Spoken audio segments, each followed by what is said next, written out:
Good evening, everybody. Welcome to the meeting of the Climate Policy and Scrutiny Subcommittee. I'm Councillor Alan Edwards, the chair of the subcommittee. If you could switch your phones to silent and note that this meeting is being live streamed, and if we hit technical difficulties, the meeting will be recorded and put up for viewing tomorrow. Members, if you would, starting from the left, introduce yourself, that would be much appreciated. I'm Councillor Peter May. Good evening, Councillor Tim Copsley. Good evening, Councillor Sharon Ainsley. Thank you all. So item 1 on our agenda is apologies for absence. I haven't received them in the office. Okay, thank you. And item 2, are there any members' interests to declare? None, thank you very much. Item 3, we've had a nice quick turn on the minutes of the last meeting. And are there any queries, or are we happy to accept them as a true record? Happy? Okay, good, thank you.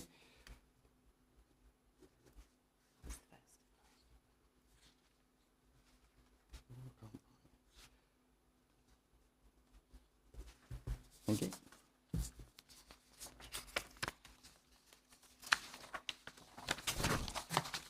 Okay, so moving on to our substantive business for tonight, the Climate Action Plan 2025. Members, we've got the report from our Assistant Director for Climate and Growth seeking the views for this committee on the action plan for aligning the Borough with our climate action objectives. Ms Parrott, if you could please introduce the report. Yes, so following on from our meeting a couple of weeks ago, where as a committee you agreed to recommend to Cabinet that we use the Essex Climate Action Commission report as guidance in the development of our own climate action plan. You have a draft climate action plan before you this evening, which looks across the different assistant directorates, so the different service areas of the council, and looks at what the different service areas could do to deliver climate action outcomes within the borough. Some of those actions, particularly say those that relate to street scene and sort of the outdoor environment, and those that relate to our assets, have very clear direct carbon savings associated with them. Some of the actions are around putting the conditions in place for climate action to occur. So, for example, putting policies in place which require us to consider it as part of new development, for example. And there's also varying costs associated with the different actions. So some of the actions associated with assets in particular can be quite significant. You'll all be aware that the cost of capital works has gone up quite considerably over the last few years, and that is reflected in the costs of some of the asset works that you will see in the table. At this point in time, we haven't fully costed the action plan because we don't know how you feel about it, I suppose. And there'll be things in there that you'd really like to see happen and really want to prioritise, where we'll need to sort of see if we can make those things happen, things that you maybe don't want to prioritise. There'll be things that you want added, things that you maybe want taken away completely. And there are obviously other factors that we need to take into account as well. There is a finite budget for the council, so we maybe can't do everything. There's a finite time that we have available to us as Castle Point Borough Council. And in relation to local government review, there is also uncertainty around some of the assets that we have. So whilst I very much expect that there will still be Waterside and Runnymede, for example, we're not going to get to May 2028 and not need leisure facilities for our community. Do we necessarily need this building going forward? And we don't know the answer till that, and we probably won't know the answer until sometime in the new year. So there's some uncertainty around some of the spends, which means that you might choose as a committee to recommend that those things are not necessarily prioritised straight away, or they're things that we come back to at a later date. But really what we're doing is trying to seek your views on this so that we can firm it up somewhat, particularly in terms of the financial aspects, so that we can bring it back to you as a really clear action plan for how we're going to move forward over the next 2.5 years in terms of achieving your corporate goal, which is to reduce your organisational carbon footprint, and also to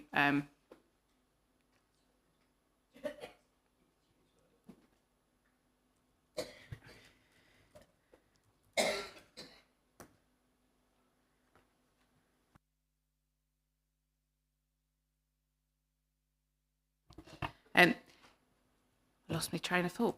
But also how we can work with our communities so that they actually see some benefits in terms of carbon action, in terms of potentially reducing their own costs in terms of fuel consumption and so forth.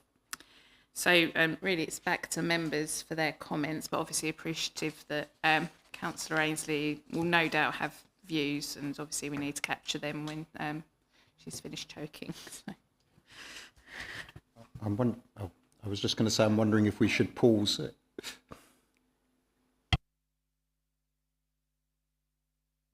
Immaculate timing, Councillor Ainsley.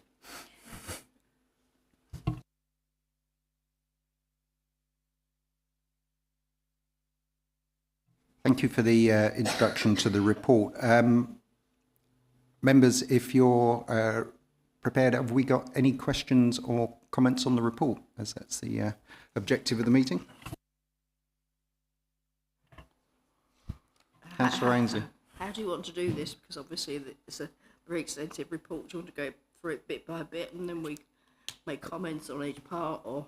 Yeah, I think if we go through the report sort of top to bottom from page 1 of Appendix 2, as I've got it labelled, it's obviously just our single item tonight. There is some repetition through it, so I think you're fully aware of the report. So if we can take, as we go through them, where we hit repetitions, we can prompt me to skip, please, if I don't spot it. So if we start with the increasing urban greening on page 1 and then take it from there, if there are any comments to this as we go through.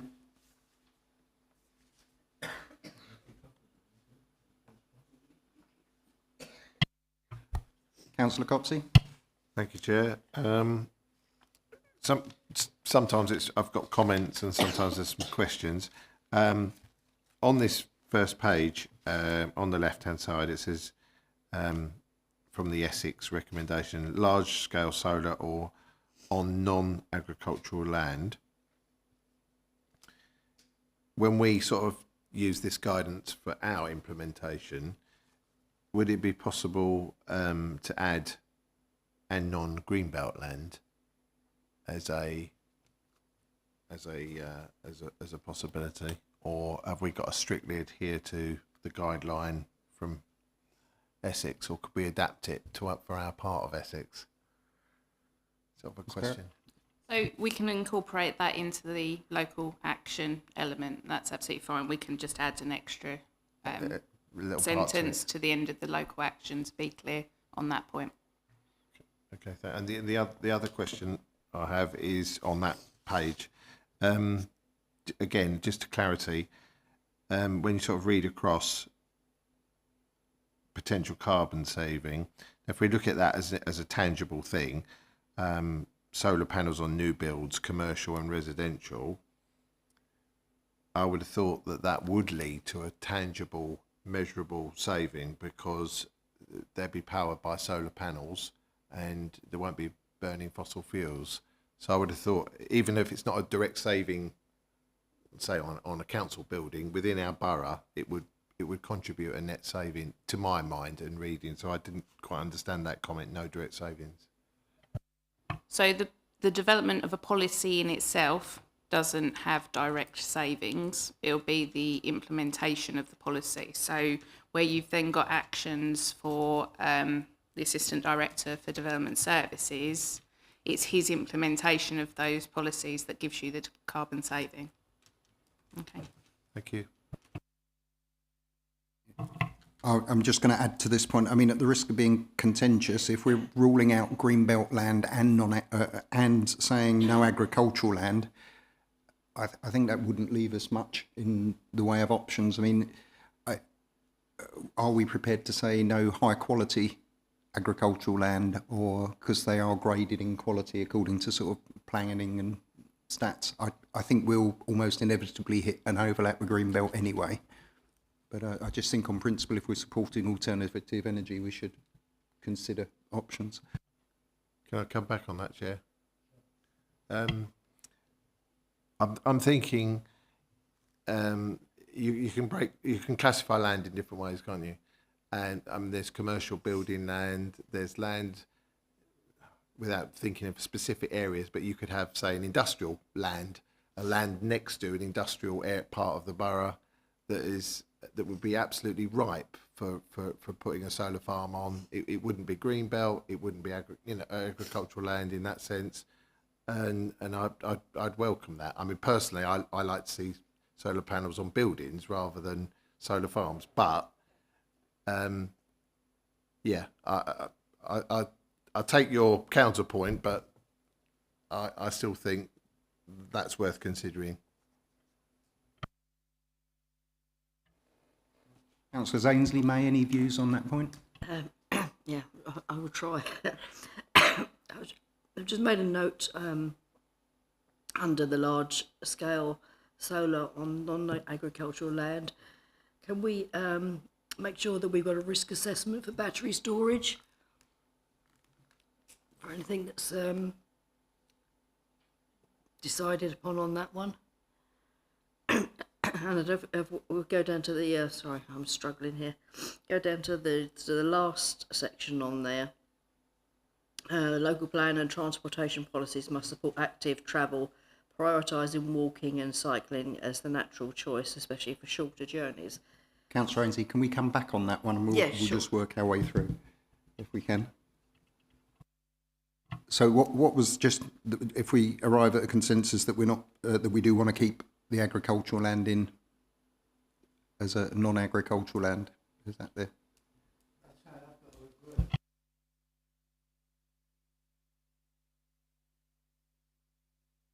It's the right thing to do, because then we're not using open space. And, you know, we're hearing things on the news now about we haven't got room to grow vegetables and and all that. So if we put in a plan to put solar panels on new builds, but then as we go through, also put a plan in that we can put solar panels on our council-owned properties as well, I actually think that would be a win-win. Thank you. Okay, so we'll leave it at that point. I think we're going to have to pause here for Councillor Ainsley to come back, otherwise we will not be quorate.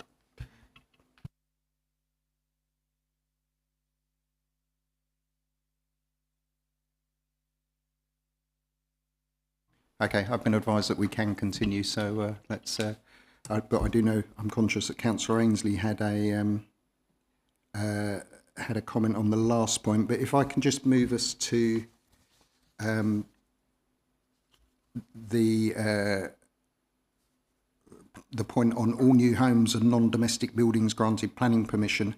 I've just got a query. It says here should be carbon positive, and I think that should be carbon negative throughout the document, isn't it? No, so if it's carbon negative, it's creating carbon. If it's carbon positive, it's soaking up more carbon than it's creating. My understanding is it's completely the opposite way around. If you're carbon neutral, you're not putting anything out. If you're carbon negative, you're removing carbon from the environment. I'll get that checked, but I'm pretty sure that we copied it straight from the document. So I'm not, I I'll don't get trust that the checked. document.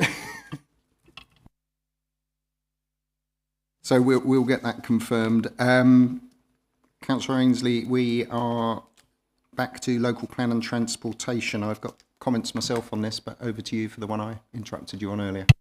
Thank you. Sorry for the interruption. Yes, about the, I'll read it again. The local plan and transportation policies must support active travel, prioritising walking and cycling as the natural choice, especially for shorter journeys. It's not really practical for people who out commute. South Benfleet is hilly and the roads are dangerous. There's no room for cycle paths, and cycle routes should make use of public rights of way and bridle paths. Just wanted to make sure that that is highlighted, because obviously if the intention is to create cycle lanes on roads, then that's just going to cause accidents. Our roads are just not wide enough for, even if they were wide enough, people, you know, people just drive like lunatics. Thank you. If I can just follow up immediately, I'd like, if there's a wording that we can insert here, not only in collaboration to adopt a walking improvement plan, but to ensure that we've got funding for maintenance of the paths and bridleways that we've got, because if you walk around the borough at the moment, there are numerous footpaths that are almost impassable because they're not being maintained. And I think that probably should be our priority, to, you know, make sure the ones we've got are usable before we look for additions, which I think within the constraints we've got are going to be difficult to make additions. I'm thinking particularly of Richmond Park, where there are proper ankle turning cracks in the surface which would easily swallow a bike tyre if you're not careful. Councillor Copsey. Yeah, within a park, I would imagine that falls on us to make sure that that's in good order. So your point is yeah, I agree with it. Other paths surely come under Essex Highways responsibility. So if we wanted to beef anything up, it would be, I'd like to see that put in there, that, you know, I mean, there's a lot here, isn't there, about acting in conjunction with these Essex Highways and ECC, but encourage them to actually fulfil their part of the role is the point I would point into there. I agree. I think we need some wording on that to talk about prioritised maintenance of, so that they can be used.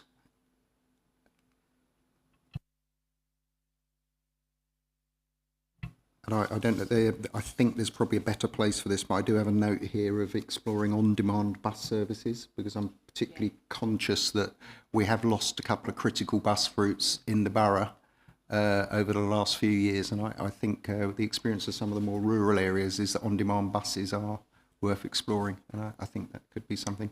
Councillor May. Just going back to the footpaths, on Canvey, we've got loads of single lane roads with no footpaths. So, you know, under the new planning rules, we should make sure that the roads where the houses and estates are built are capable of 2-lane traffic and footpaths, and possibly cycle lanes in it, because most of the roads on Canvey, not being main roads, you can't do anything on, because there's loads and loads of single lane roads in residential areas. But I think that you know, definitely ensuring that there's adequate footpath provision on any new build areas is essential to include in the local plan. That's a great observation.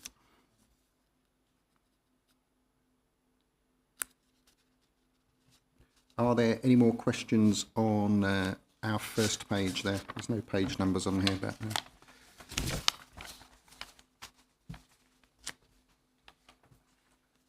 okay, moving to the second page, which starts with 1/3 of commercial buildings to be retrofitted, which is the same key point actually, but the local implementation, about the implementation of the culture and tourism plan. Any comments on that first section?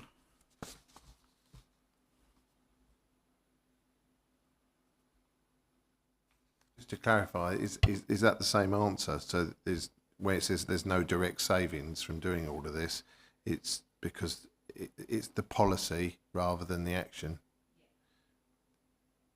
It's a shame in a way that the appendix isn't reframed slightly to the table, because it doesn't really inspire encouragement, doesn't it? You know, sort of think, oh yeah, we can have a policy that encourages all these positive actions on retro buildings, etc., and then what's the payoff of this? Oh, no direct savings.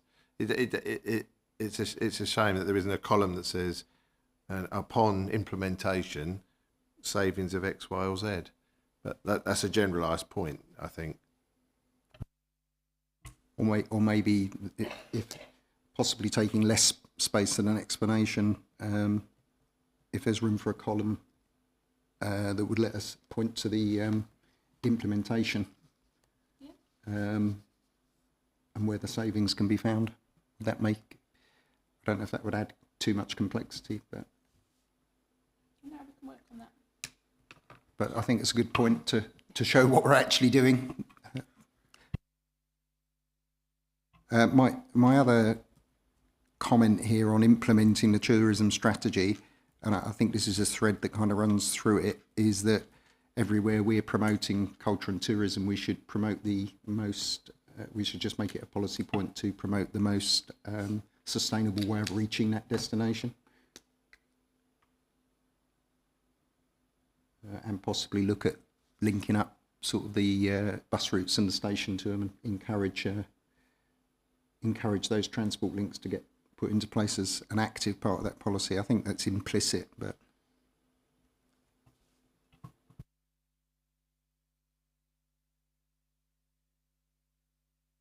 and I've just got a concern on the council will support local businesses by offering information on climate actions, etc., etc.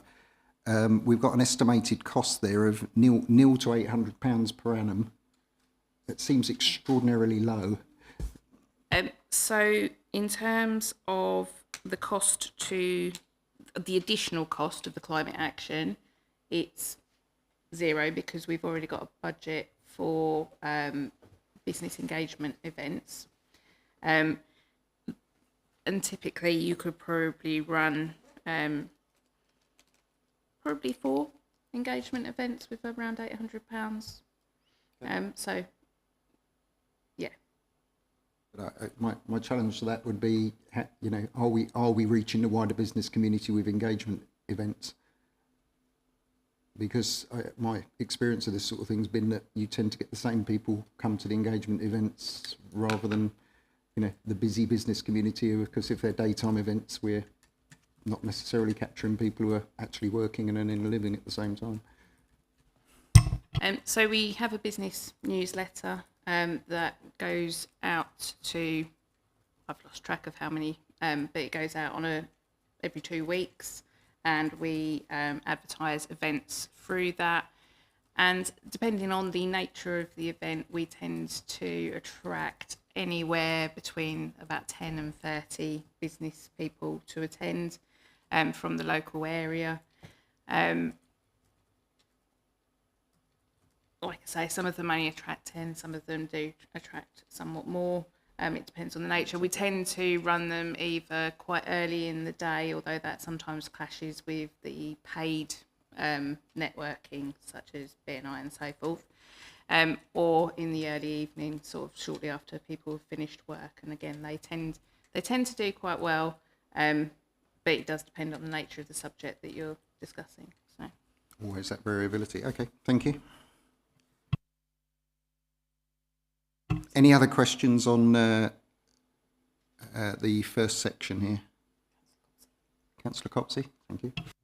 Just a sort of a general question, which might occur to a lot. It certainly occurred to me, and it probably occurred to a lot of residents. The linkage between culture and tourism strategy and climate change. So excellent having that linkage, but I don't think that we want to end up with the broader message is that climate change initiatives and trying to get a lower carbon footprint is only linked to the culture and tourism aspect of the council. to me, it cuts across every single thing we do, and as individuals and corporately. So it's which when you specifically read something like that, it says implementing the culture and tourism strategy, which among other things seeks to integrate climate sustainability. I think that's great, but I don't know if there's anything we can do that shows that this is a broader exercise, because there's several references to that in amongst what we've been discussing. So is there a recommendation there? I'm only asking the question is to it's a positive suggestion, if anything, I think the question is, how is it completely zoned in on that aspect, culture and tourism, where to me climate initiatives are far, far broader, and that message I think needs to be far, far broader. So that's the gist of what I'm saying. So obviously we've used if you look at the first column, it's the Essex Climate Action Commission recommendation, which is around sort of commercial types activities, which is why we've zoned in on something that is commercial in that sense. If you go on to, I think it's page 9 of the agenda that you've got, we obviously then start to talk about the Riverside Strategy and the Biodiversity First Considerations report. So different bits of the work that we do can be made or either contribute towards climate action or can be made more climate friendly against the different recommendations that have come out of the Essex work. So. Okay, thanks for that. I just think, as a general point, it would benefit the whole exercise if we can get the message over that. I think there's a lot of people that would just read this and think, oh, that's just to do with the culture and tourism aspect. I'll take your point that there's other things referenced, but that would be a message that I'd like to. I don't know what others think. Yes, I just said to Tim that I've made a similar comment on the next page, just through art, because that's how it reads to me. Let's come on to that on the next page. I've just got an observation on the. Are we finished on this initial point on the first section? So moving on to the network of community-based reuse and repair hubs to be established. I think this is a fantastic idea. I'll take questions from the floor first, and I've got a couple of comments. Councillor Haynes. Yes, so it's something that I've been very passionate about for a long time. It's a great idea. We waste so much stuff these days. We've become a throwaway nation. So I've mentioned this several times before, that we, as a council, we could set up Castle Point shop to sell pre-loved and repaired appliances, clothing, toys and bicycles. It's just saving going into waste. I've got a separate note on that, but just to, I'd like to see us take an action to work with Essex County Council to build that into the recycling centre at Canby. I mean, they already have somebody who goes down there. I've spoken to the guys down there, and they have somebody who comes and collects resaleable items. I'm not sure what basis that arrangement is on, but we could be reselling them locally directly. If that's an option, and I think we should have an action to explore that. Councillor Copsey. Yeah, I think at the very beginning of the meeting we were saying certain things might jump out as a priority, some things might jump out as it can't be achieved straight away, etc., etc. For me, this would be something that I would hope that would be a priority for tangible action. I think, is that the mood in the room as well? So we're talking about the this whole section about repair shops, stroke recycle items, and to me it's a very positive, tangible, local, practical things that people can get on board with and see the benefits in multiple ways. Yeah, and I think there's strong educational links. If you want to come back on it as Parrot. Yeah, if I may. We've got a separate task and finish group that is looking around the Economic Development Action Plan, and there is a bit of a crossover between this action and what's been discussed there around the sharing of skills between generations and so forth as well. So I think this is something that possibly could cross over into that economic development sort of working group as well. I think it should certainly be cross-flagged. Are there any other questions from the floor before I? So we've got one point that we'd like to see, some sort of shop actively integrated with our recycling facilities. But coming back to the network of community repair hubs, any other comments on that before I make one myself? So committee, I'd like your view. I mean, we say here a network of community-based reuse and repair hubs, and we've got a 20k target budget for that. My personal feeling on this is we would be better to set a target of one good one and then the ambition of setting up other ones.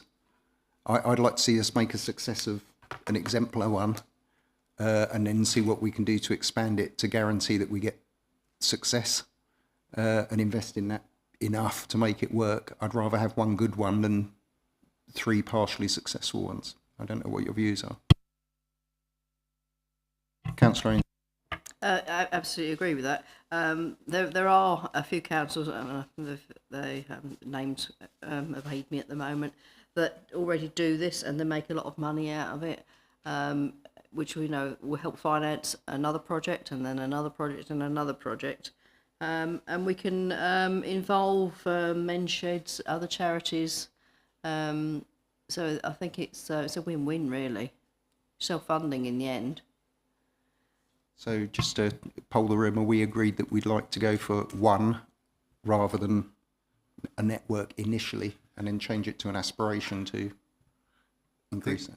I think I'll be happy to go along with that. I just would make a comment that, I don't agree with the idea of saying that let's have a target of immediately having 10 of these recycle centres, etc., and then not getting anywhere with it. One done well, and then following on from that. The only thing is, obviously, you mentioned Canvey, which is great, but then I'm just thinking maybe we should be looking at 2, so at least had one on the mainland as well. It's just an observation. Two separate items from my perspective here. One is because our only recycle and reuse centre is on Canvey, so if we're going to be reselling items that would otherwise be disposed of, it would make sense to me to put it at that site. Otherwise, we're going to have to transport materials and stuff, which isn't beyond the realms of possibility. But the network of community-based reuse and repair hubs is what I was suggesting we have one of, because that would very easily be something that we might want one in each of our main towns, ultimately. But I think, so it's 2 separate things. I think it's just pragmatically, if you were going to do a shop, you'd probably do it close to the centre. It doesn't matter, we can explore that, but if we've got plenty of material coming through, you could have 2 shops, but I'm conscious we might be competing with the charity shops as well. You don't actually have to have a shop. You could have a warehouse. I mean, when the word gets around that you can go down to the warehouse and get a nice piece of furniture, people will go.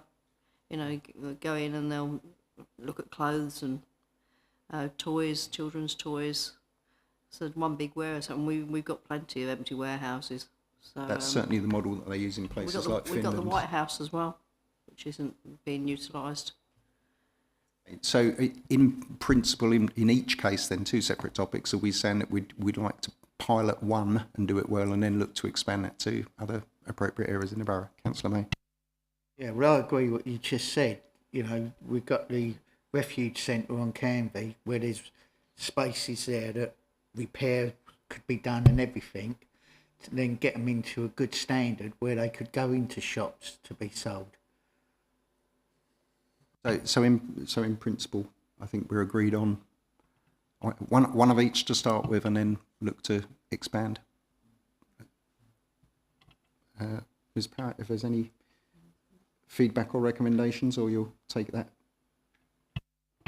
No, that's absolutely fine. Obviously, the Essex recommendation is a network, so I'm assuming they envisage that there's a network across the whole of the county. So obviously you starting with one in Castle Point and trying to make that work is part of that Essex-wide network. So it isn't necessarily working against the Essex recommendation to start with one and, as you say, expand to 2 or 3 once you're comfortable with the first one.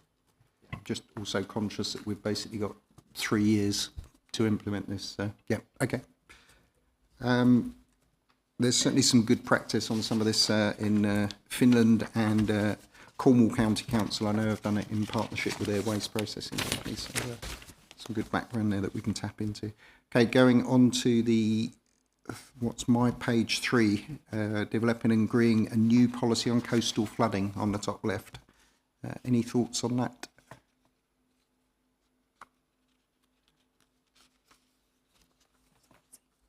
Councillor Copsey? I think it's just a question about clarification about the flood forum meetings. I think it'd be helpful if we just expanded a bit on that, because I think anybody watching this would also, I mean, some people wouldn't know that they happen and how regularly they happen and so forth. This is a golden opportunity to sort of have a few words about the existence of the flood forum and how often these meetings are, and then it gives a bit of context to the thoughts on the plan of action. Thank you. If I can just follow up on that, I mean, just in the interest of brevity in this report, could we just be a bit more proactive in linking out to materials on our website, etc., from there? Because this is almost certainly going to be seen electronically. Would that satisfy that need, do you think? I think that'd be helpful, but I think if Amanda's happy just to spend a couple of moments just saying a little bit about the flood forum stuff, that would be helpful for anyone watching this, and then we can chat. Sorry, I take your point. Okay. So it tends to meet 2 to 3 times a year. It's chaired by the leader of the council, Councillor Dave Blackwell, and it is attended by Councillor Blackwell, Councillor Savage, and it's also attended by representatives from the Environment Agency, Anglian Water and Essex County Council, and there is Freeman Howard attends, given his long history with the council and flood risk matters, and there are also a couple of community representatives from Canvey Island, and it tends to look at what is going on in terms of flood risk matters in the borough. So looking at the Section 19 reports that we had when we had flooding a couple of years back, it's been looking at the 6-point plan for Canvey and the need to refresh that. And it's been looking at the emerging strategic flood risk assessment, which, whilst done to inform the plan work, is actually relevant more generally to understanding the flood risk across the borough in terms of maintenance, operational capacity and emergency planning as well. So. Can I just Thank you. Councillor Copsey? Yeah, I think that was very, very useful, because a lot of people will say to me, don't you ever discuss flood risks in council? Don't you ever look at these topics? You know, we've got a huge half of our land area is below sea level. It's a massive issue. And I genuinely think a lot of people won't even know the existence of that. So I think this has been useful to air this publicly, that happens. Coming back to what you said at the start, Chair, that I think raising the profile of that on the website, you know, such and such a meeting took place, you know, for all I know, it's on there, but if I'm not aware of it, how many of the residents are not aware of it? And a brief summary of some of the topics covered or something. I think that's useful. I think there's a lot of things that go on that people don't even know that people are working hard to try and improve things on. So that's a part of this. I think flood, given the nature of our borough, should be a topic in that category of strong, important things that we want to see higher profile, more action on, etc., etc. I think this whole thing will help facilitate that. Agreed. And Dad, I mean, if there are opportunities to link to that sort of work from here without making it unduly burdensome, I think that would be good to do. I've got a comment myself on the Riverside strategy, Councillor May. Thank you. Just the other thing is, I mean, I've got to say we're lucky on Canvey. The Environment Agency is spending £85 million strengthening all the seawall around Canvey. But I'm still getting residents onto me going, well, what are they doing? You know, so perhaps if we could get something out with more information about, you know, the seawalls are being strengthened and made community safe and that. And then the other thing is as you're mentioning flood risk, you're probably aware there's a lot of stuff going round at the moment about Canvey Lake. And it's got quite horrible at the moment.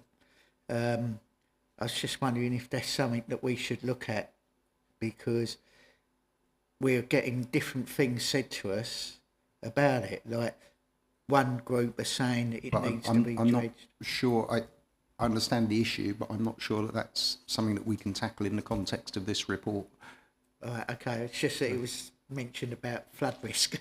Yeah, well, I think with Canvey Lake, my understanding is that there was a problem because the pumps that remove, I mean, it's not a lake, it's a drainage basin, and the pumps that remove it, since there was a problem, are now fully functioning and regularly maintained. And I think it's important the Environment Agency gets that communicated and we can reinforce that, but I don't think it's directly relevant to our meeting. Do you want to come in there? So there's some separate work going on with regards to Canvey Lake, and that will be reported to the appropriate committee. I'm not quite sure which one, but in due course. So, yeah, that'll be addressed separately. Any other comments before I go on, Councillor Ainsley? Yeah, I'd written some comments here, and I thought, why have I written those? But then I've just just read about the Riverside strategy. For tourism, we don't make very good use of our waterways at all, and in fact, people are actually reluctant to use our waterways now because of the state of them with the pollution, the sewage, and the agricultural and industrial runoff. We need to make sure that we are bringing those responsible to book and creating a plan for cleaning up our rivers and seas, because it's a valuable commodity to us. We are on the estuary. We've got to see. We've got seabeds, and we've got mussel beds and cockle beds. We could do more with it. Thank you. So, recognising the comments, I think that were made by Councillor Copsey last time about the lack of water in the plan, there is a separate water strategy, and we are looking to bring a report specifically on water issues to you at a later date this year. So we'll... That was me, actually. Oh, sorry. But yeah. Thank you. Just one point I see here, I mean, I'm not clear of the details of the Thames Estuary 2100 plan yet. I've not seen anything circulated on that, but it says here there's 20k for doing that. I mean, I think within that, and it says no potential carbon savings again, because that's development of strategies and policies, but being aware of the value of restoring salt marsh that's recently been reported on, and the experiments on seagrass, etc. We've got quite a lot of coastline. Can we just make sure that, you know, specifically we perhaps reference exploring opportunities to restore saltland environments and to expand, you know, or participate in some of the seagrass experiments for carbon capture? And at that point, there's the ongoing potential for capturing carbon credit value, etc. There is a possible revenue stream to fund our activity. And I think that's already kind of implicit in our BNG plan, so which had the slightly confusing development of the most active part of our river. So I think maybe we can look in other areas. Councillor Ainsley. Yeah, I know about the Thames Estuary 2100 plan. It's been around for quite a while now. Is this funded now? because when I originally saw this, which was about 4 years ago, it had all these wonderful ideas in there, but there wasn't actually any funding to carry out the recommendations. So when it was first drafted, it was a plan that covered 100 years, now covers 90 years because obviously 10 years has gone. And it is funded to an extent insofar as obviously it's covering such a long period that every government needs to look at it and then commit to an element of the funding for it in their spending plans. So the work that Councillor May was referring to, for example, on Canvey was funded out of that first tranche of money from the first government that kind of endorsed the plan. And in doing that work, what that work has done is put those seawalls in that position on that side of Canvey in a position where they now don't need to be touched other than sort of your average day-to-day maintenance until 2070, because the issue was that the tide was undercutting that bit of the seawall, and that's what they've had to resolve. So it's funded as it needs to be funded, as opposed to there being a 100-year plan for it being funded. What you've also got with the plan is different expectations around localised funding for its delivery. So because Canvey has such a large population living on there, the cost-benefit ratios are such that the government will fund a significant majority of the costs that are needed for Canvey. Whereas when you maybe look across that bit of water to Pitsea and Fobbing and so forth, and you haven't got much population there, the cost-benefit ratios are lower, so they're less likely to fund elements of that. The difficulty is that they need to fund elements of that because of the issue of water pollution from the leachate from the former landfill that's there. So there's some issues with funding and the cost-benefit process that they use in terms of where you need to protect something, but there aren't people there to protect. It doesn't necessarily provide the funding. So, Councillor Ainsley. If I can just come back on that. We always talk about Canvey Island and the low-lying areas of Canvey Island. Now, we are all aware of the low-lying areas just the other side of Canvey, Haven Creek there, which is South Benfleet. And there is no flood defences other than the floodgates at Ferry Road. The Environment Agency have been doing repairs or improvements to flood defences in Richmond Park, which has actually just resulted in them chucking a bit of soil and some grass seed down. That in my opinion, is not flood defences. I don't know what they're doing, and perhaps we can look into that, because we're getting lots of complaints about that. we'll have to take that away because I don't know what they're doing. My understanding of that work is they're just regrassing the top of the embankments, which is necessary, but yeah, they were just wearing away. So we are, the latest point we made was if we can get specific on salt marsh expansion and stuff within that plan. And just one other question, I mean, if this plan's been in existence for 10 years, what's the 20k going to be spent on? So one of the actions for local authorities as part of the Thames Estuary 2100 plan is for local areas to develop riverside strategies, which set out how sea defences will be improved whilst also contributing towards recreational and nature conservation outcomes, because if you're not careful and you don't leave enough space for your sea defences, what you get is horrible concrete walls that you can't see over and are a barrier to animals and so forth moving around.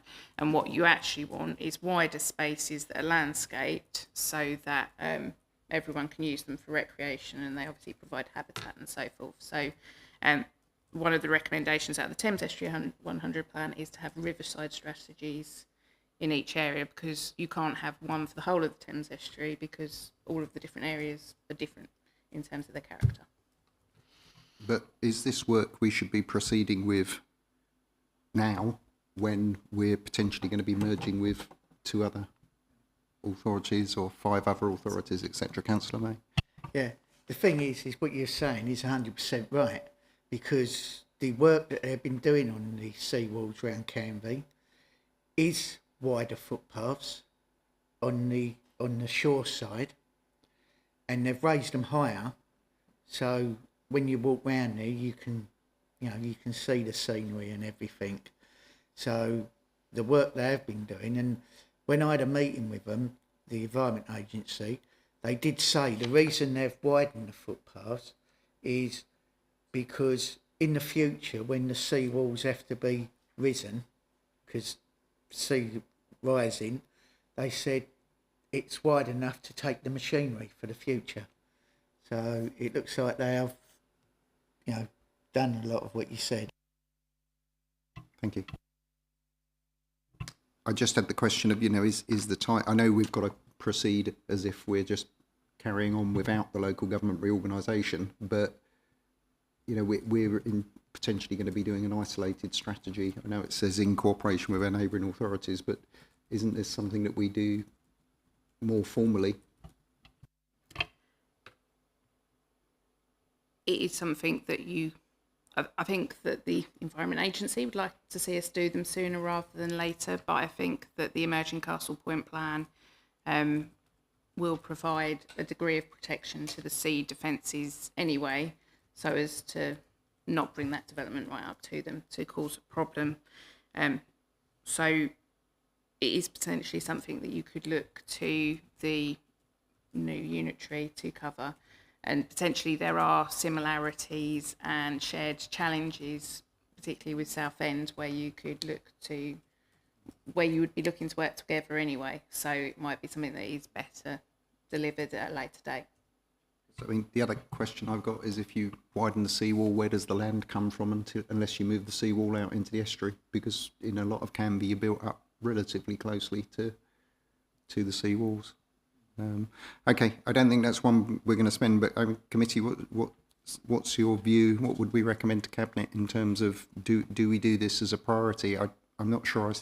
It needs to be done, but I'm not sure that's necessarily it's not a huge amount of money. In terms of the Riverside strategy, specifically, well, I take the view that it wouldn't be on my number 1 list purely on the basis that I think the emerging local plan will cover a lot of that ground. That's my personal view. So I wouldn't highlight it as I wouldn't say take it out of the thing, because it is part of the overview of what we're about, green and blue strategies. But I wouldn't get too hung up on this 20k and Okay. so to speak. Well, if we don't feel change is essential, let's move on, because we're only part way through a very long document. Yeah. Any comments on the BNG section, 30% of all land in Essex will enhance biodiversity? I think we've covered that at some length, but Councillor Copsey? Yeah, to me, this is a priority. And it's a priority that we try and get it right. I think it's great to see Essex saying that they want to see 30% of all land will enhance biodiversity. I think that's great, and the natural environment, and 25% of it by 2030. So very quickly, we're going to have a huge amount of area with enhanced, if this is to be hit. So I welcome that. However, I have a cautious mind, and I don't want to see that linked into too much into a development strategy that says, right, you build 10,000 houses there on that piece of green belt, and we'll give you a little section over there which there'll be enhanced biodiversity. So we were talking about what's a priority and so forth. We're given how green and environmentally friendly we are, and appreciating our green spaces, wildlife, etc. in this council. I think that's a natural priority target for us to be on board with, and I'm sure we will be. but I would be wanting us to be very cautious about how it's actually implemented on a day-to-day basis. So that's my thoughts on that. Councillor Ainsley? I'm equally suspicious. I was thinking 25 to 30% of what. I know I've made a note to say that we must ensure B&G is evenly distributed within the borough, ensuring that all communities benefit and are not deprived of quality, accessible, open space and rich offering of wildlife and habitats. When you talk about percentages... Can I just draw your attention to the fact that that's the Essex recommendation and we're focusing on our local action parts. If you can suspend your scepticism and focus on what we're agreeing to do, I think that would be useful. Yeah, so my comments stand that is to make sure that all areas of BNG are distributed evenly around the borough. Could I just ask where we say adopt biodiversity first considerations report outlining strategic steps, can we just add the word measurable? So strategic and measurable steps, because we won't be able to track our progress otherwise. And then the implement the biodiversity first considerations report, it's implicit that it's tied back to the 25% by 2030 and 30% by 2040, but if we can make that explicit. Councillor Copsey. It does say 30% of all land in Essex. So of all land, to me, that is all land. So to me, if that gets achieved, I would welcome it, because I think that's quite something. And it kind of flies in the face of the massive expansion of building and concreting over South Essex for a start. So I think is a welcome thing, as long as we locally are very cautious about how it's implemented. And can we just also clarify what with enhanced biodiversity with reference to what benchmark? Because that's not at all clear in the Essex report. So what's our benchmark from? We'll have to go back to the report because there is quite a lot of detail in the background papers, and we will be able to provide that to you. Thank you. Moving, I know we've got comments on this next section, community engagement. I'm going to jump straight in here and say I'm sceptical that I think art's a great vehicle for communication. I'm highly sceptical that it's the most effective vehicle for achieving the objective of developing a community-led manifesto. My suggestion here would be that we do some sort of citizens' assembly style approach, where we proactively go out and recruit a cross section of our community and then work with them over a period to give them information and ask them to give their views. It's quite an interesting and effective method. I don't know if anybody else has got views on that. Councillor Copsey. Similar to yours, Chair, but slightly come at it from a slightly different angle. Looking at the local action, the second half of that, I think is very important. Specifically includes engagement with local climate action group and youth council. Now, instead of reinventing the wheel, there is an active climate action group that's had long links. Sometimes they get very distant and sometimes they're close. I would like to see emphasis on establishing that again, to help us move forward, because that's a group that already exists and in Castle Point is very keen on all these matters, and I think we should value their thoughts and input. My recollection is that we've already at a previous meeting agreed that we'll be doing that, and that work's underway to actually. Okay, well it's listed here, so I just wanted to endorse it and say I think it's a great idea, and it again would fall into my priority. It's not going to cost.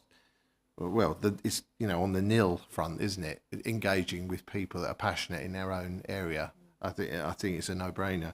But I think the other thing I was happy to see there was the mention of youth council. If there's one group of people that understand the impact of what's coming, it's the youth. So I fully endorse that, back that to the hill, and think that's important. Just to quickly touch on art, I'm not quite so dismissive of art. I think that as a borough, we've been too backwards on the culture and art front, and of course that isn't the headline driver of this messaging, but I think it has benefit in its own right, and artists as a community, as we've started to see more recently, have got something positive to say, and we should listen to them. They're my thoughts on that. Councillor Ainsley.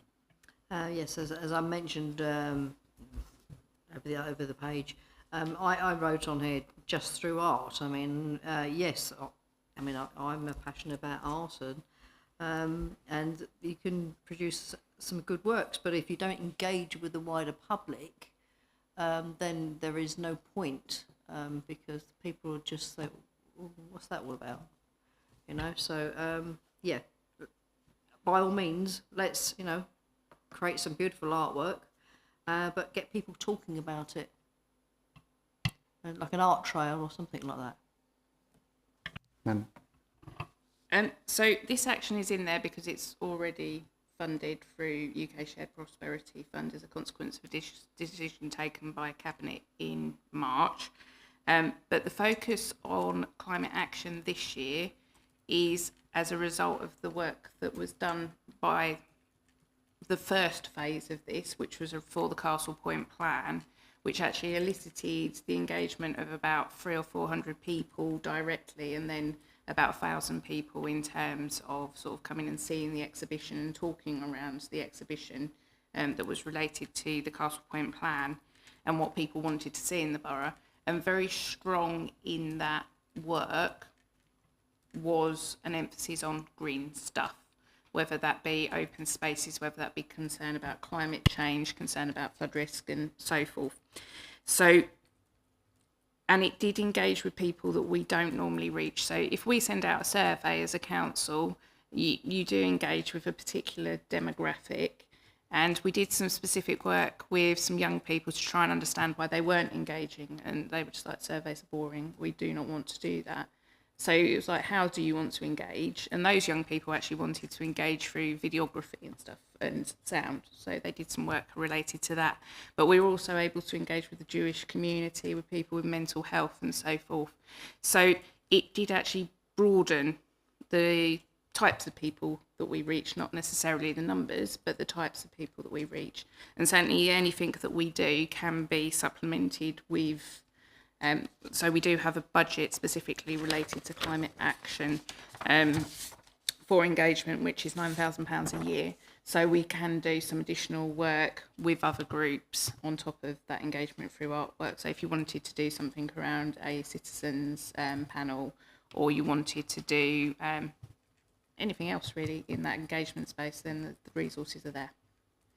Okay, I mean, the conscious intent behind recruiting a panel that's diverse would encompass the objectives, because it's essential to get a proper diversity. The people who come forward to join a youth council and the people who come forward to participate in climate action groups are a minority in our community, unfortunately. And what we need to do is get on board to tap into people who choose not to recycle and understand the reasons why they don't, and don't see the point, and take their perspective on board when we're designing services. So that's why I would like to see a sort of more formal structure, and I could see art as a fantastic output from that as a communications mechanism, but I'm not sure that engaging through art will lead to a manifesto. I think a manifesto could drive art. So that's why I've got significant questions about whether we've got this running in the right order. Councillor Copsey. Could it not be a situation of not either or, so that we get all this good stuff of engaging with the people that are really passionate about it, like the Climate Action Group and the young people in the Youth Council and the artists, but in addition we set up, what was do you call it, Citizens Forum or something? Citizens Assembly or a Citizens Forum, yeah. Yeah, could that not be a bolt-on into this rather than jettison the good, That's my thoughts on that. I'm reading paragraph 1 rather than the including engagement, because I think that's absolutely essential. Is definitely, people who are passionate and committed to getting engaged with the community, absolutely, one volunteer is worth 10 press men, as the old saying goes. So yeah, definitely want that to deepen that engagement. But I personally would, I'd like to canvass your support for doing something a bit more structured in the manifesto development. Councillor May. Yeah, I mean, I agree it's important, but I agree that we should include youth and much more, because one, they're our next generation, and the other thing is, when I've worked with youth before, when you've got them involved in projects, their attitude completely changes, and they take on the attitude that, cool, we've done this is ours, and it's really positive rather than not include them. Now, my intent absolutely wasn't to exclude. It was more to make sure that we're actively trying to engage people in the development of the manifesto as a proper cross-section of the community. I suppose what we could do is look at the first action at the top of page 10, which is for your purpose, page 4, I think, where it's kind of less specific, I suppose, around what we could do, and make that more specific around that citizen assembly element. Okay, so what page is that on? That's on the next page. Oh, right, sorry, not point 10. Got it. Yeah. Yeah, agreed. Thank you. Okay. So that takes us over the page, well prompted, because we're on page 4 of 16 and quite some time in. Okay, I think we just agreed that point. Councillor Ainsley. On that very point, I've added to the bottom of that where it says involve residents and business in the implementation. We should also be including schools, colleges, and universities. Yep.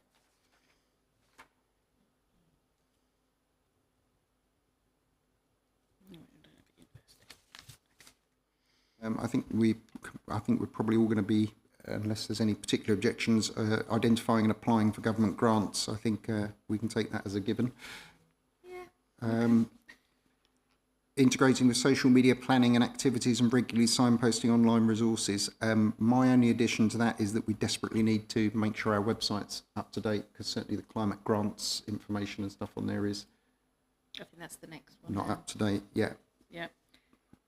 And can I just check quickly? I was getting the sense that the engagement stuff was a priority. Was that right?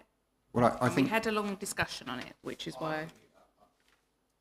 For me, that's slipped off the radar probably a bit, and I think it needs to come right back up to the top of the. It doesn't need hundreds of thousands spent. It needs some effort to re-engage with like the climate action group, the youth council, and set in motion your suggestion, chair's suggestion regarding youth citizen forum, whatever.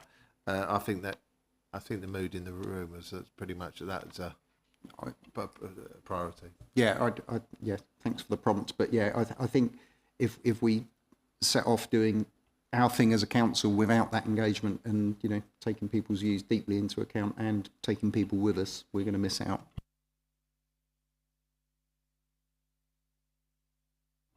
Update the website we have on here, Councillor Copsey. Yeah. Just I'm reiterating what you're saying. I think it's almost again a no-brainer. The grants, the planning social media properly, updating the council website. Yeah. See, again, I'd put that as a priority. And I think every time I query things about the website, there's something better coming down the track. We can only do so much, but I think we can make better use of what we've got until whatever the wonderful thing coming down the track is. Yeah, I definitely think prioritising, updating wherever we can on the website is important, because that information can be acted on now. Essex should be able to help us with their climate action team, should be able to provide us with information. And Ms. Parrott? I've noted that as a quick win as well. So. Councillor Ainsley. Yes, we're talking about providing online resources and integrating with social media, etc. Can I suggest that we introduce an annual prize for the best innovation by a resident, judged by the Climate Action Group, which I'm handing a nod to what you said there as well. In the Shetland Islands, I had a friend that was born there.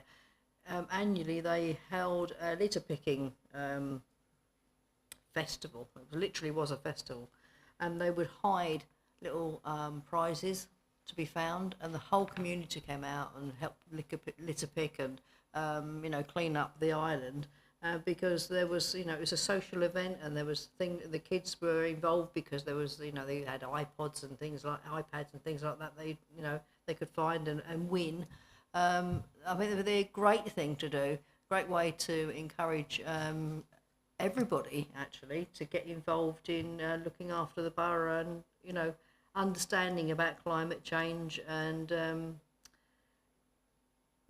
keeping our borough clean, really. I think it's maybe something we can, as we re-engage with these groups, we can suggest partnering. Okay. I've got one point on the, it may be the version I'm looking at, but where we've got the 75,000 properties in Essex, that last thing, our local action seems to tail off. There's potentially some words missing at the bottom. LFFA through online resource that provides.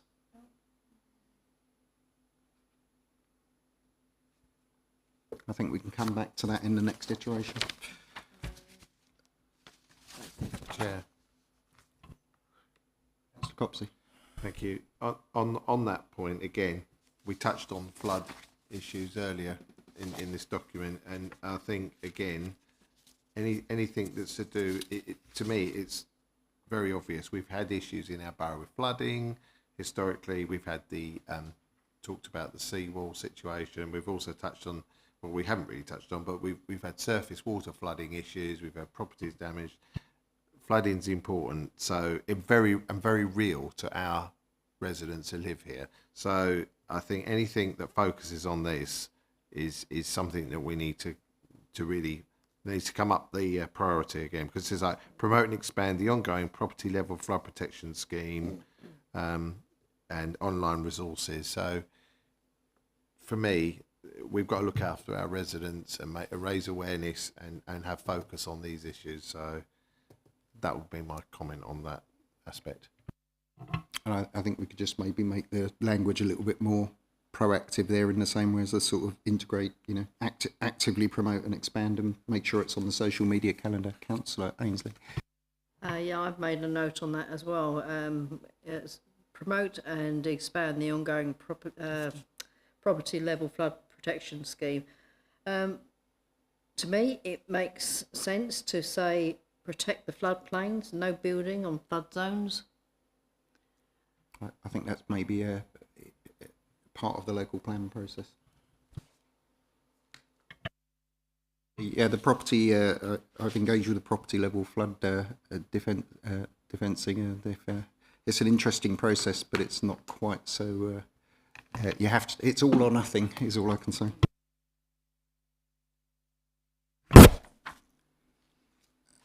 Moving on to page 5.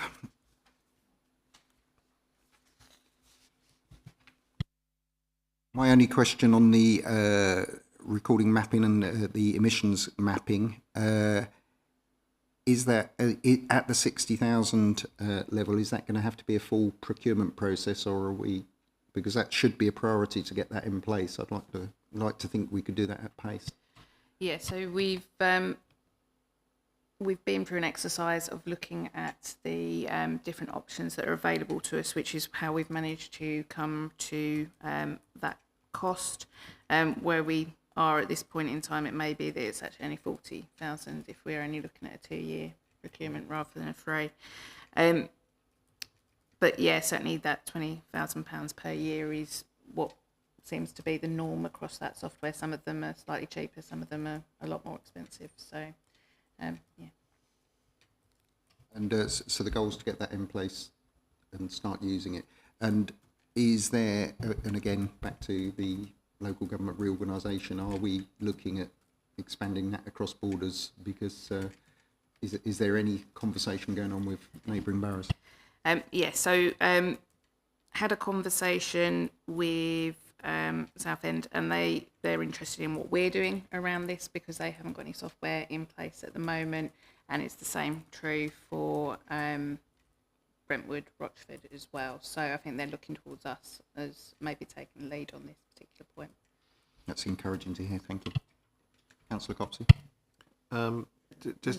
Just for clarity for myself and anyone else that's observing events, with this software for carbon accounting, is that specifically for the councils measuring what we as a council have managed to reduce, or is it broader than that? I mean, I would imagine it would be very hard to go broader than that, but I just want clarity on that.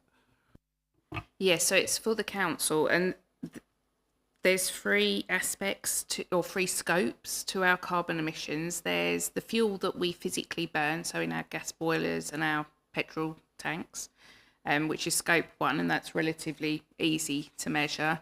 You've got your scope 2, which is your electricity consumption, which again is relatively easy to measure, but it also includes any material usage and waste. Fortunately, we're a council who provides services rather than a business that makes widgets or something.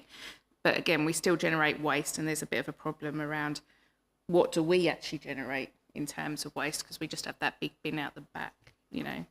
And then there's scope 3, which is really difficult, and this is where we need to be working with Lance, and you'll see sort of actions under Lance's directorate in terms of what people who supply us, what our customers, what our staff emit, going to and from work and so forth, or working from home. And it's capturing all of those bits of data, which is the really hard bit that we need to kind of focus in on, and that's where the software is really needed. So. Thank you. Any further questions on that section before we move on to the Assistant Director Development Services section? None? Okay. So we've got this section on new homes, non-domestic buildings granted. I think I've got the same query on carbon positive, carbon negative throughout the report. One thing, I mean, this is we've pretty much got this all within the local plan without full visibility of that. I know our intent was to have net zero homes incorporated in that plan. Can we reinforce that in this report, or is that overstepping into the planning element? I think it's a matter of timing. Well, we can come back to that. And again, is it implicit in the plan? Can we ask that these are default planning conditions? I think that comes into effect via the local plan, but to have a default planning permission to be negotiated out, a default planning condition to be negotiated out rather than added in. So again, that will come through the Castle Point plan and become clearer in due course. Councillor Ainsley. Thank you. This probably comes in under the plan as well, but regarding SUDs, I'd like to ensure that it's done properly. All SUDs should include a water filtration system to ensure only clean water is contained in the attenuation ponds and the like, with a removable filter from which rare mineral deposits could be harvested and sold at a profit. I don't know how.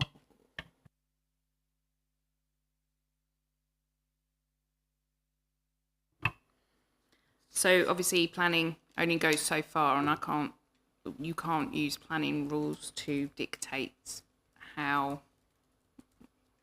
Yeah, you can't use planning rules to make water be sold, I don't think.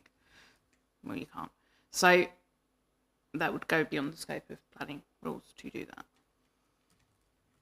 Goes towards our climate change thesis, though, doesn't it? Because if we are creating through development ponds of dirty water, that wildlife cannot thrive in, that does not sequester carbon, then we are going backwards. So we really need to be looking at ways of ensuring that any development is not contributing to pollution and is actually doing something about improving the environment. Absolutely. So that's how you design your SUDs and how you maintain it. And certainly you can require that either through condition, or if it's a longer term thing, you can require that through section 106. But beyond that, you can't sort of require water to be sold or anything like that, because that goes beyond the scope of planning laws, and it goes beyond the beyond your powers as a local authority, I think, because I don't know what powers we would do that under. So sorry, I think you misunderstood that. What I was trying to point out was that if you've got this runoff from roads, you have sorry, my brain's a bit frazzled today. You have precious metals that can be harvested from that. So potentially there is an area there to make profit from. Well, you know what they say: where there's muck, there's brass. So it's just a thought. Just thought I'd chuck it in. I think it's maybe something for investigation that we can't quite slide in a 3-year time zone. But so are we content to move over the page onto page 6? I've just got a comment on need to travel.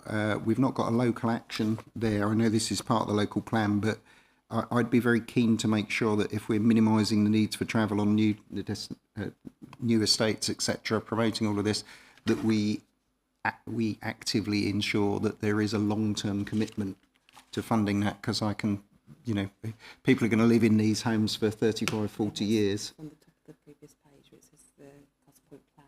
So that's incorporated. That would have been incorporated in the plan. Okay. Councillor Ainsley. Sorry, Chair, can we go back to the previous page, because we hadn't done the bit beneath, which I've written an awful lot about. So to increase the urban greening, 30% greening of our towns, villages and new developments, blah, blah, blah, blah, blah. So in South Benfleet, I mentioned this before, we need a network of forests, south to north and also east to west, which will help to cool the land, offer protection from air pollution. It gives so many benefits. And like yourself, Chair, I also mentioned we should be investing in underwater forests, seagrass and kelp.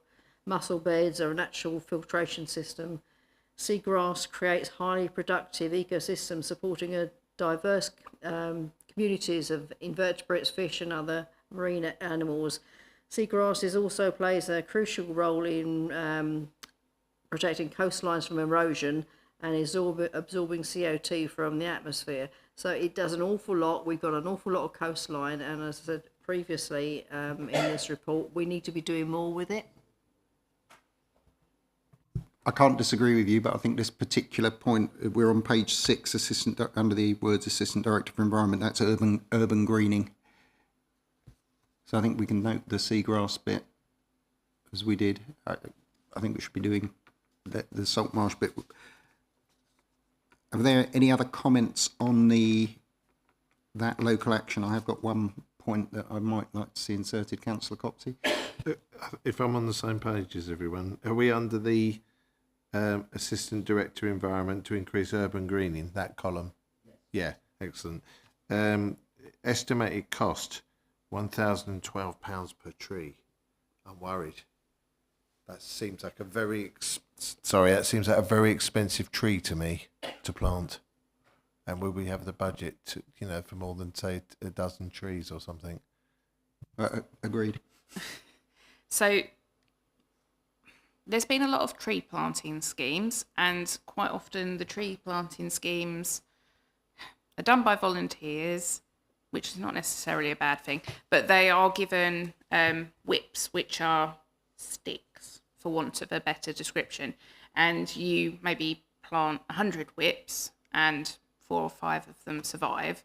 And typically, the council gets a lot of criticism for that. But actually, the reality is that in planting that 100, you're not expecting them all to survive. You are expecting a degree of them not to survive.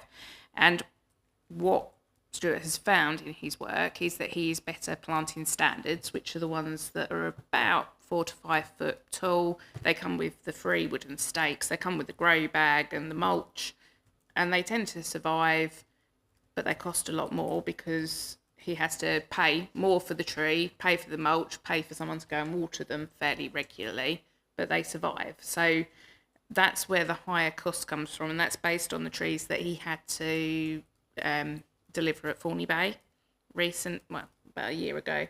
And that was the cost that it was to plant those each and then maintain them for that sort of first season so that they were embedded. So you can plant a lot of trees and say, oh, we've planted 1,000 trees, but if they don't survive, then I suppose that's where the challenge comes, and it's sort of like, are you after numbers or are you actually after trees that survive and make a difference?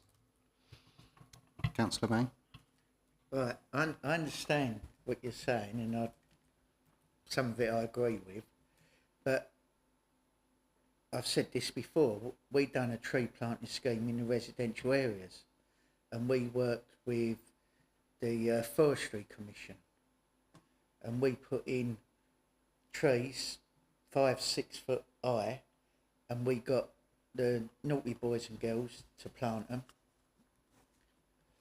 You had a probation service and that, and then the Forestry Commission went round and looked after them afterwards. So if we could build up a working relationship with the Forestry Commission and these groups, hopefully we're not looking at 1,000 for a tree. Councillor Coakley? I think what Amanda said is actually very useful in terms of, absolutely, you plant hundreds and hundreds of whips and then 2 survive. It's kind of depressing for everybody. So I think that is a valid point. I still think that there needs to be further investigation to see if there's schemes or a more affordable way than £1,000 a tree. I'm sure that those figures are the figures that come through. I'm not querying it, but I just, in all good conscience, I couldn't just let that go by without a comment. Councillor Ainsley? The trees that have recently been planted in Richmond Park, I believe, are it's an initiative from Essex County Council for the Country Parks team. I don't think that's cost us anything. Well, if I can propose with your agreement that we change this to, totally agree with the local action, but if we can add actively exploring partnerships, which will assist with funding, grants and partnerships. I've got one specific, which is to actively monitor and rapidly progress Essex highways to replace all removed trees in the borough, because they've got a habit of cutting down trees, and of all the ones I'm aware of, I've not seen a single one in 3 years replaced. If they chop them down, they put them back, in my view. And to, another option to explore is, and Sharon, you and I were talking about this, is the opportunities to put in microforests where you would plant ultra dense groups of whips and maintain them over a short period, and you get massive, rapid biodiversity gain. I've got some details on that I can pass on, and there's also non-commercial opportunities there. The cost's about £10,000 to £12,000 if we funded it, but there are other funding mechanisms that are available, and there's a couple of potential areas that I think we come on to later. Councillor Ainsley. Again, a friend of mine in Harlow got funding from Essex County Council to put a Miyawaki forest in Harlow. So we could approach Essex County Council to see if we can get funding to do that. So if we can add the sort of actively looking, I think it's implicit in the grant funding stuff earlier, but I think we could make a specific reference to there, given the cost concern that we're not necessarily getting value at £1,000 a tree as fast as we'd like. Councillor May. Yeah, just a straight question. There's something on planning, I'm not sure if it's been approved yet, that every new build would donate 6 trees. So you need a new local plan for that. And that's following. Councillor Ainsley. I was just going to give you a name for reference. If you speak to Peter Schweer, who's the climate guru at Essex County Council, he might give you a steer on that. Thank you. Just moving on to the final point there, we've got increased biodiversity in Canby Heights and Thundersley Common. Is there any reason why we have not included Benfleet Down, Thundersley Glen, Richmond Park, Shipwrights Park, etc.? I believe that Stuart felt that he could reasonably deliver those within the next 2.5 years, which is why that they were specifically identified. I believe both of those are already sort of nature-rich areas, possibly with better biodiversity. I mean, Thundersley Common's actually got protected status. So what's the relative gain compared to other areas that are, you know, our large parks are pretty much grass. So I'd just like to explore that. Personally, I think we should explore other areas. List them again, sorry. Well, I mean, Thundersley Glen, Tuffet's ancient woodland, Benfleet Downs, that's quite diverse, but sort of our large parks, Richmond Park and Shipwrights Park, are mainly grassland, and we could possibly do more there rapidly.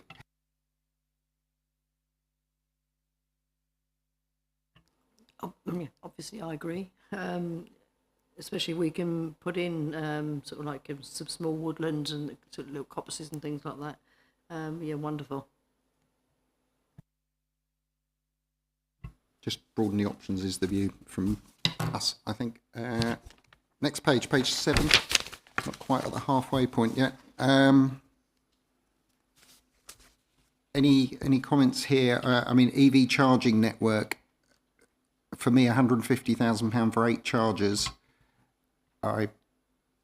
I'm surprised at how high that figure is, and we did touch on it at the last meeting, I think. And we're talking about School Lane car park, which makes perfect sense. Our office car park, I would probably strike from there until we know the future of this building. And I think Waterside Farms probably got huge potential to do that, and I'd like to see us exploring that. Jumping on my hobby horse again in terms of sort of solar canopies and stuff on the car parks in conjunction with it.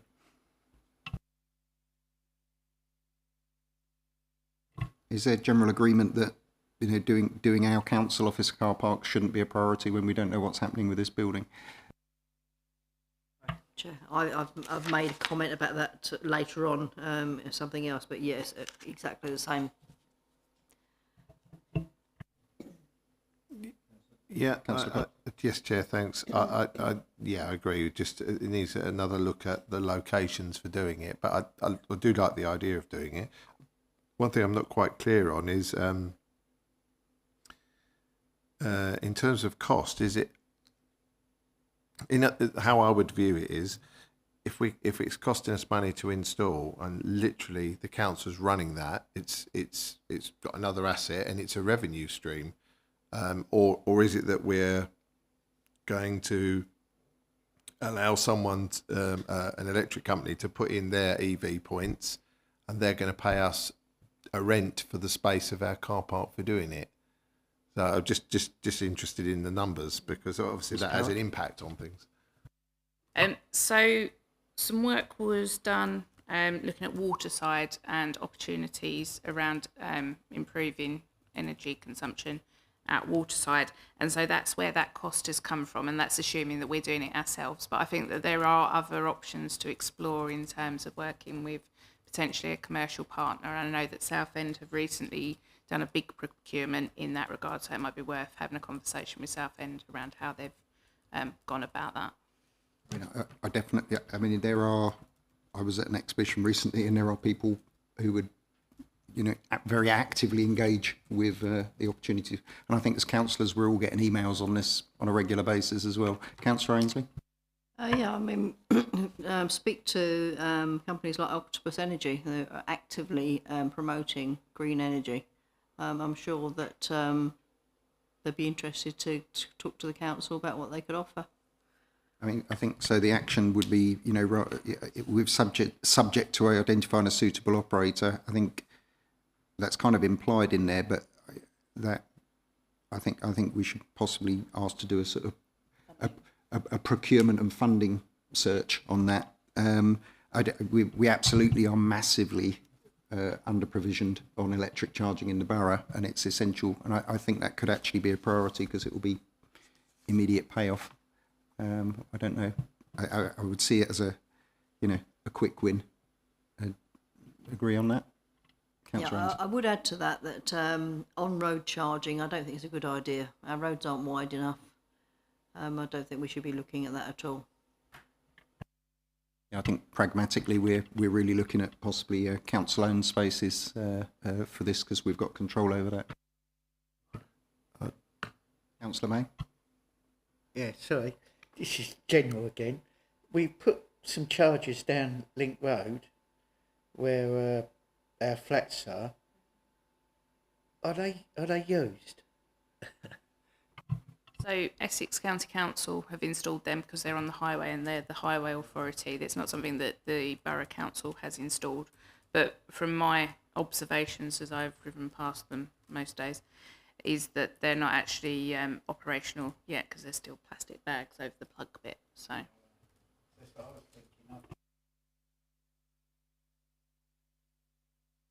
One to watch.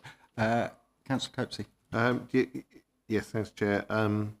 Yeah, it's just to I agree that it needs exploring, but I think if it's done right, and this is why I'd want it done right, it could be a win-win.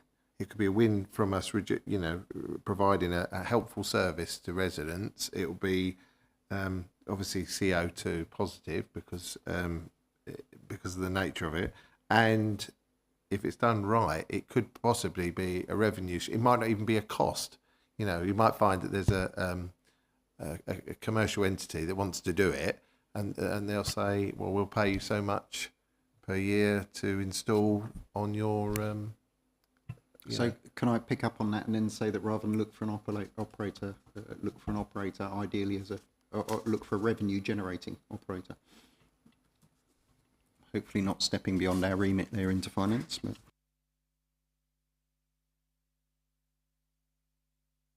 I don't think any of us have got likely to have objections to regularly maintaining stuff that we're responsible for in terms of watercourses. And I think that point picks up on your mitigation of flood risk, etc. Is there any specific comments on that? Councillor Anderson. Yes, I do. So whenever you try to get something sorted out regarding a watercourse, there's always this argument about who has riparian responsibility. So I think that a bit of work needs to be done around the borough to actually establish what the Castle Point is responsible for, what Essex County Council is responsible for, what highways are responsible for, and what the Environment Agency are responsible for. And that will save an awful lot of time going backwards and forwards, and then nothing ever gets done. I mean, I'm referring specifically to Saxon Way, which they've had flooding issues down there for the last 5 decades, and it's always the same thing. Oh, it's not our responsibility, it's such and such a responsibility. And then they said, no, it's not us, it's them. So, yeah, definitely need to get that sorted out. And with regards to Essex County Council again, they've not cleared the gullies of weeds, which just increases the flood risk. I mean, you just walk around Dropman's estate, and we've got little Miyawaki forests growing in the gullies. Can I bring us back? Your point was well made on mapping, but we can't deal with Essex County Council in the context of this report. I think on that, as much as I've also introduced those points myself. I know. But, do you want to come back on the mapping and identification issue, or are we just noting that? So we've noted that as a potential new action to go in here. What I would add is that private landowners can also be riparian owners. So if you have a stream that forms part of your boundary, whether that be an operational stream or a dry stream, you are a riparian owner, and simply fencing it off and chucking all your rubbish in it contributes to the problem. It's not that I say you do it, but there are people who do that. So. Okay, regarding replacing existing council-owned streetlights, I mean, we've got a relatively small number. I don't have an idea of how many, but could we add in there with the not only energy efficient lighting, but smart energy efficient lighting that we've got decent control options over, so that we can implement whatever policies we see necessary in the future? Councillor Ainsley. Yes, I mean, I am in favour of, turning the streetlights back on with a caveat. I would like to see the lights retrofitted with a PRI system, so that the lights only come on when they're activated when they detect movement. And that would save an awful lot of money and help protect wildlife. Yeah, I think sensors and control systems rather than just LEDs. Let's go to a bit of an intelligent system. I agree entirely. So decarbonisation of the council offices is on page 8. We've got numbers here. Again, my question is this an immediate essential priority, or is it something that we can move down the priority list without having a massive carbon footprint impact? Councillor Copsey again. No, thank you, Chair. Can I just rewind onto that last one, just to say, is it possible to go away and come back to us, or find out how many lights we have on council land? Because I think if you just gloss over this, people suddenly confuse this with every street light up and down every road, but we are specifically talking here about council-owned streetlights, and it might not be many, but I think it'd be the £3,000 a streetlight. If we've got 100, that gives you a number, doesn't it? But if we've got 20 dotted about at car parks or something, then that's another. So I think it'd be meaningful to have that in anything moving forward out of this. That's all I want to say. Point. Let us get a handle on that budget figure. Yeah. Okay. So. Back to the, we've got 0 to 110,000. It's in the PPM program. So, is my understanding right that we're basically doing all this anyway? So we shouldn't agonise over it. So, I think that some of the decisions around this building are currently on hold. That being said, the replacement lighting is typically happening as each part of the building is sort of refurbished and relet. So where the West Wing has been refurbished and relet over there, that lighting has already been replaced with LED lighting, and the same is about to happen with the housing area. And so that's happening. But I think some of the other actions are very much dependent on the future of this building as it stands. So it may be that that's a decision that we maybe park until the early new year. Yeah, I mean, I don't want to stop us making progress on decarbonisation, but there'll be a lot of vested carbon in doing this work, and if the building changes radically, I don't think that would be well used. So to the replace boilers, if that's already in the preventative maintenance programme, my question is, replace the boilers with what? Because are we replacing them with more efficient boilers, or are we replacing them with heat pumps or solar thermal, etc.? So when the report was done, looking at how we could decarbonise this building, it was funded from some government money that we received, and they looked at heat pumps, but the payback period was over 100 years. But our boilers are only about 75% efficient, and obviously you can get 95% efficient boilers. So simply replacing the boilers as they stand gives you a 20% sort of saving on your carbon emissions straight off the bat. So that seems like a more sensible option at this point in time. Thank you. So what are our views on priority of this? I mean, is that just naturally going to go as part of the decision-making process, or do we need to make a recommendation that we hold off on this? So I think you make a recommendation around the priority of this, given what you know, I suppose. There are some, replacing the lighting in this building and replacing the boilers does make a significant carbon saving, as you can see from the column there. But equally, you're spending, you'd be recommending spending money at this point in time, which... Councillor Ainsley? Have you factored into the replacement boilers the actual disposal of the old ones with regard to the carbon? So that isn't included in the calculation. What I would say is that the recommendation is that the boiler is end of life. So we're not saying to you replace a boiler that isn't end of life, and at no point in any of this would I recommend to you that you replace something that doesn't already need replacing. You kind of wait until it gets to that point, because as you say, it generates waste, which in itself is a carbon impact. So Thank you. So committee, are we happy to add some wording to this local action with consideration of decarbonising the council offices with full consideration of potential changes to the use of the building in the light of the local government review, and prioritise accordingly? I think, I feel like, it's almost like we have to be pragmatic on this one, rather than, if that wasn't all happening, we're all, gung-ho ahead for another 50, 100 years or whatever, then you might take a different angle on that. But I think it just needs a pragmatic approach.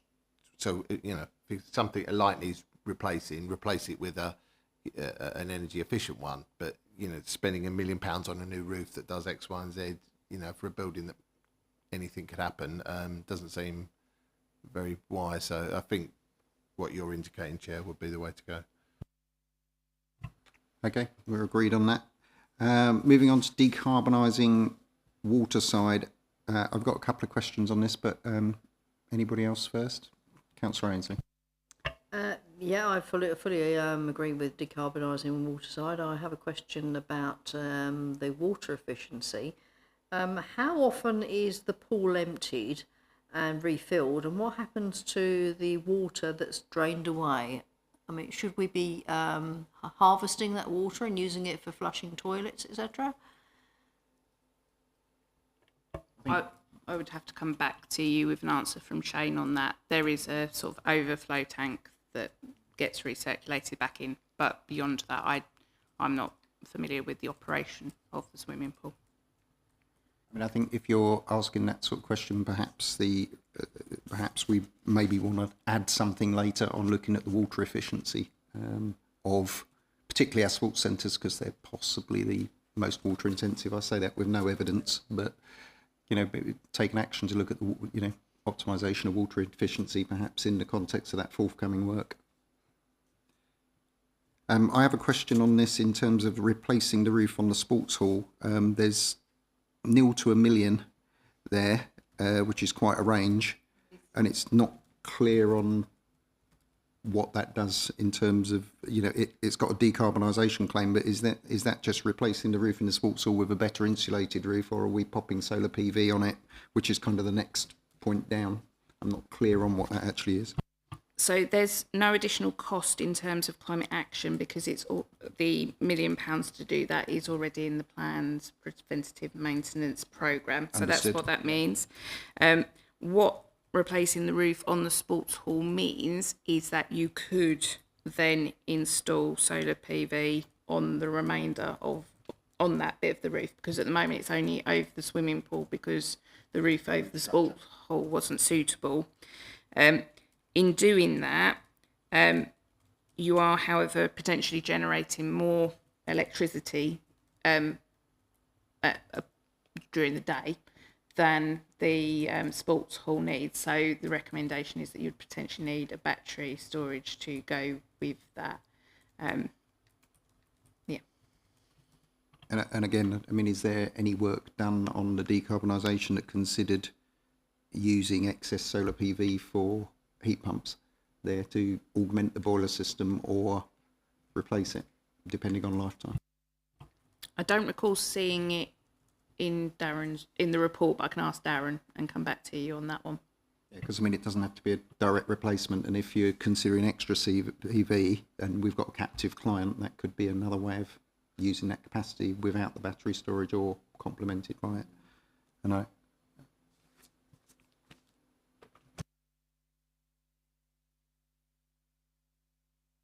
Councillor May. Yeah, just talking about the battery thing. We're already working with a company on the Gunny project with battery storage over there, so that might be a contact we could look at to see if that could be done. Okay, good thinking.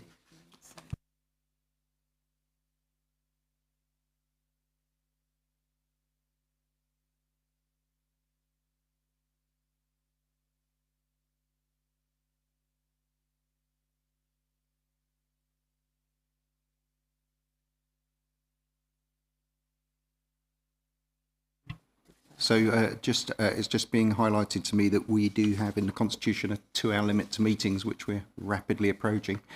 So we could either vote to extend the meeting, or we could reach the end of a section, and as this is supposed to be work that gets fed back to the committee, we can then take a break there and come back for another section or feed in written comment. Yes, we could always come as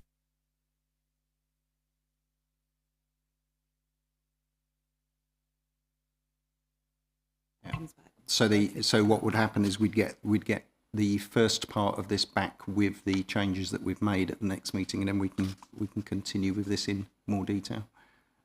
Councillor Ainsley.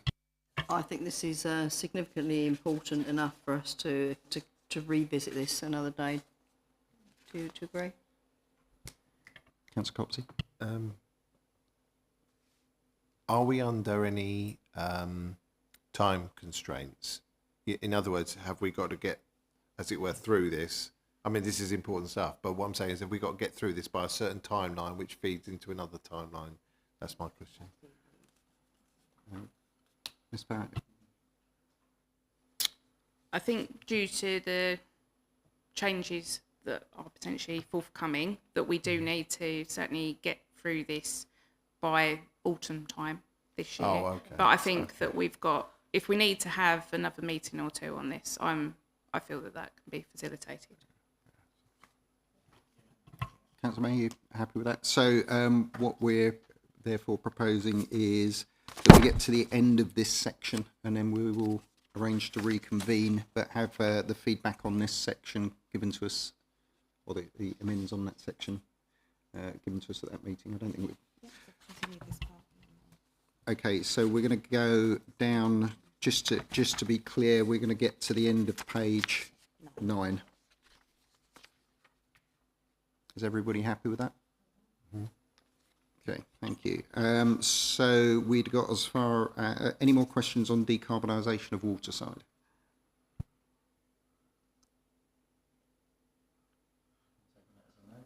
Take that as a no. Moving on to Runnymede, installation of solar PV, I take it that's rooftop installation? Yes. Okay.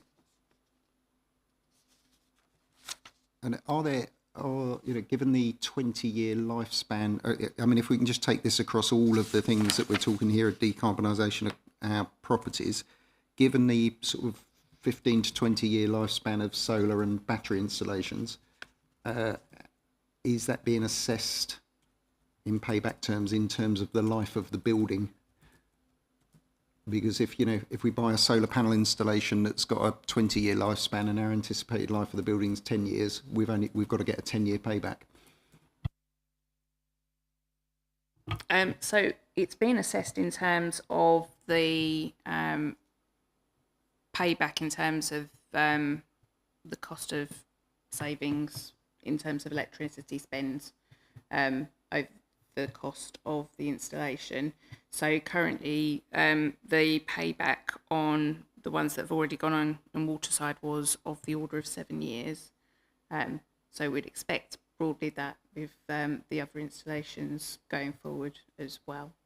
I'd just like to check that, for example, Runnymede roof in the planned maintenance programme isn't going to be replaced in 5 years' time, and we're putting the panels on in 1 year's time. And so we'd only get 5 years out of the panels before we had to remove them. I can't remember how far ahead Darren's planned programme of maintenance looks, but it does look into the future. But I can go back to him and clarify that If we point can for just you. cross-check we're not going to put panels on a roof we're about to rip off, that would be appreciated.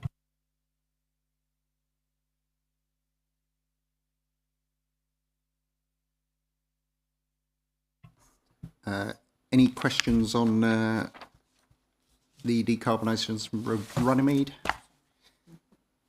None? Okay. And looking at the paddocks.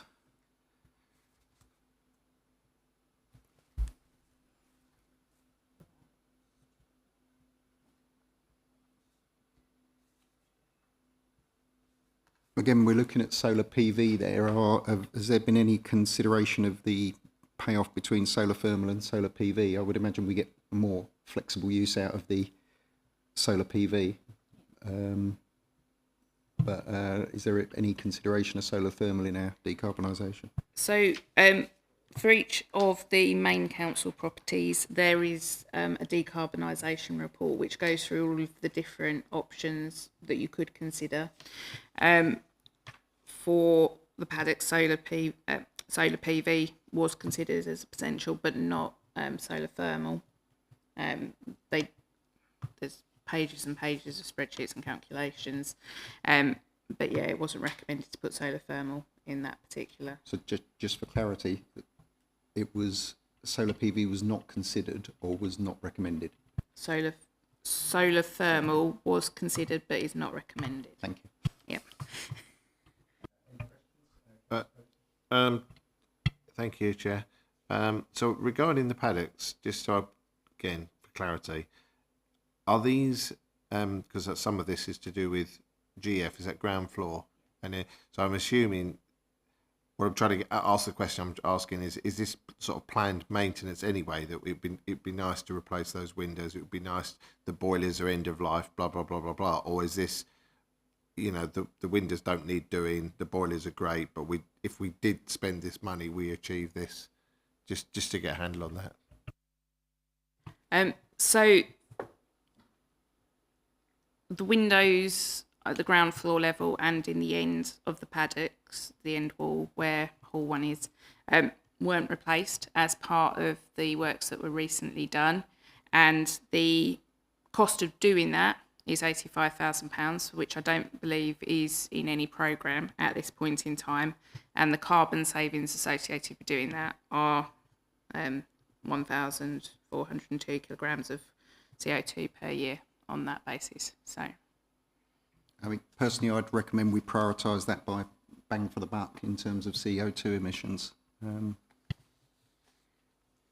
there general agreement on that, or are we? Yeah, that's helpful. That explains it. What is it? A similar scenario with the boilers? You know, as I say, like if they're end of life, that seems an opportune moment. But if there's another 20 years. Well, I think we've already had that clarified that we're only replacing boilers where they need replacing.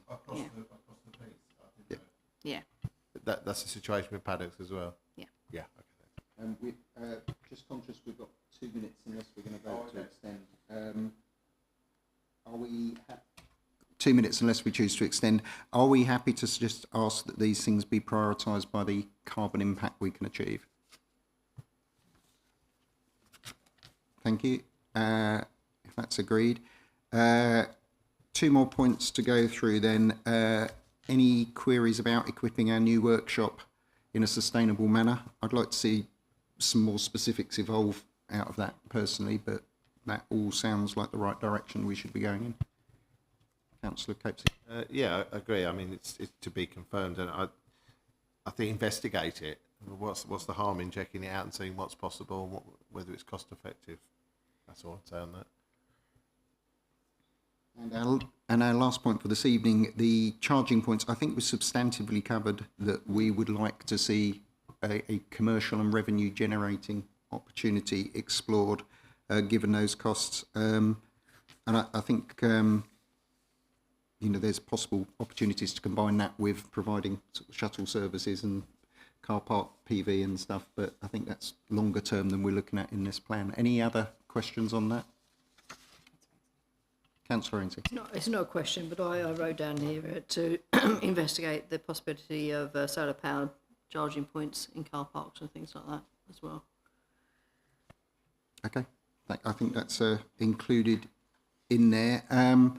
Okay, with that and our agreement that we're going to pick the rest of this up later, I will recommend that we agree the revised version of the action plan covering the actions for AD climate growth and development services and environment and estates is prepared by the officers and to incorporate the views of us members on the committee, and that this is then reported back to us at a further committee meeting where we will consider the rest of the report. Councillor Ainsley or Councillor May, can somebody second that, please? Seconded. Okay, Councillor May, thank you very much. And are we all agreed on that? Thank you. So we're slightly late. Please excuse the constitutional breach, but it's 9:01 and the meeting is now closed.